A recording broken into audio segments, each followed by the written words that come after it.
Okay, a quick tutorial on how I save for web. So this is my PSD file. I finished my little scrapbook page. I go up to File, and first I hit Save. This one is already saved. I haven't changed anything. Let me change something just so it offers that option again. So if you go, I make sure to save it, and that will save it as just the PSD file. You can see that right here.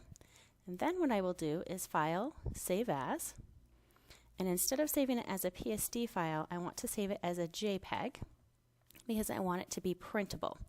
So to make it printable, you want to make sure that everything else stays the same, and then you can save it on whatever high quality you want. I usually save it around a 10 just because. You'll see this does make a fairly large file. You can hit OK, and then it automatically saved the same spot where I saved the PSD file.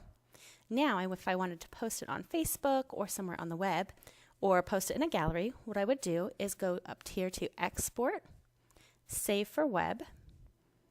Then when I click that, it's going to give me a few more options. It'll take it a second to load, and you can see this is just a corner of my layout. The first thing I like to do is change this down to a more manageable size. 600 by 600 is the normal for most galleries. Some of them are 700, some go up to 1,000. I haven't seen one that's larger than 1,000 though. I usually just stick to 600 since there's still quite a few that are on that 600. And then up here, you can change the quality here. And by changing the quality, you'll see the size right here change.